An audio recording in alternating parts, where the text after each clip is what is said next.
শিলচর ও করিমগঞ্জ লোকসভা আসনের কংগ্রেস দলের পর্যবেক্ষক আমিনুল হক বলে, করিমগঞ্জ আসনে বহু ভোটের ব্যবধানে জয়ী হবেন প্রার্থী হাফিজ রশিদ আহমেদ চৌধুরী। শিলচরের লড়াই হলেও প্রার্থী সূর্যকান্ত সরকারের জয় নিয়ে আশাবাদী তিনি। উল্লেখ্য, সদ্য বিজেপি দল ত্যাগ করে কংগ্রেস দলে ভিড়েন সোনাই সমষ্টির প্রাক্তন বিধায়ক আমিনুল হক। কংগ্রেস দলে যোগদানের পর দল তাকে বরাকে শিলচর ও করিমগঞ্জ লোকসভা আসনের দলীয় পর্যবেক্ষকের দায়িত্ব প্রদান করে। দেখে নেওয়া যাক আমিনুল হক লস্করের বক্তব্য।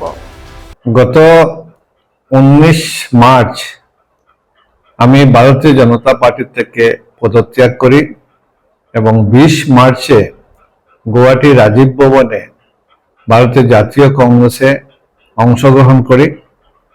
এরপরে যখন 2024-এর আপনার ওই মার্চের 24 তারিখ যখন আমি শিলচরে আসি, শিলচরে আসার পথে আমি যখন বিমানবন্দরে কুম্ভীগ্রাম বিমানবন্দরে আসি, তখন সোনাইয়ের যারা কংগ্রেসী একবার তৃণমূল কংগ্রেসের তৃণমূল পর্যায় থেকে একবারে যারা বিভিন্ন পদের পদাধিকারী এবং জনপ্রতিনিধি ছিলেন, তারা সবাই গিয়ে আমাকে এয়ারপোর্ট থেকে সুস্বাগতম জানিয়েছেন।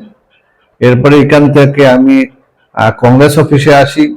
প্রায় 3000-এর মতো সমর্থক, যারা মানে আপনার কংগ্রেসি সমর্থক, এরা খুব উৎসাহিত হয়ে আমাকে মানে সঙ্গে আসে কংগ্রেস অফিসে এসেছিল। আর ওরা সোনাইয়ের কংগ্রেসীরা খুব উৎসাহিত হয়েছে। তারা একটা এনার্জি, অক্সিজেন পেয়েছে আমি আসার পরে। দীর্ঘদিনে তারা আশা ছিল যে আমি কংগ্রেসে আসি। ওরাই সোনাইয়ের কংগ্রেসী যারা, এরাই আমাকে উৎসাহিত করেছিল যে আপনি কংগ্রেসে আসুন। প্রায় 250 জন মানে সোনাইয়ের বিভিন্ন পদের পদাধিকারী এবং জনপ্রতিনিধি, এরা সই করে এপিসিসি এবং এআইসিসি কে জানিয়েছিল এবং আমাকেও কপি দিয়েছিল যে আপনি কংগ্রেসে আসুন। আসার পরে আজকে এরা খুব মানে তারা উৎসাহিত এবং খুব আনন্দিত যে আমি আসায়। তারা দেখতেছে যে সোনাই, অ্যাটলিস্ট সোনাই থেকে এআইডিএফ কে মুক্ত করা যাবে, এর জন্য এই আশা রাখে ওরা আমার সঙ্গে আছে। আর আজকে বিশেষ করে আমি সোনাই বললে হবে না, দলে যেহেতু আমি অংশগ্রহণ করার পরে দলে একটা বড় দায়িত্ব আমাকে দিয়েছে। বরাক উপত্যকার 2টা লোকসভা সমষ্টি, এটা করিমগঞ্জ এবং শিলচর, 2টা সমষ্টির আমাকে পর্যবেক্ষক হিসাবে নিযুক্তি দিয়েছে। আমি গত কয়েকদিন বদরপুরে, হাইলাকান্দি, বদরপুর, করিমগঞ্জে কাজ করেছি এবং শিলচরেও কাজ করতেছি। আর 2জন প্রার্থী, আমার করিমগঞ্জের প্রার্থী হাফিজ রশিদ সাহেব, ও আমি দেখেছি মানুষের এত মানে উনাকে নিয়ে যে আশা, যে উনাকে ভোট দিলে, ওনাকে যদি সাংসদ করে দেওয়া হয়, তো বরাকের বিভিন্ন সমস্যাগুলো সমাধান করতে পারবেন এবং আওয়াজটা সংসদে তুলতে পারবেন।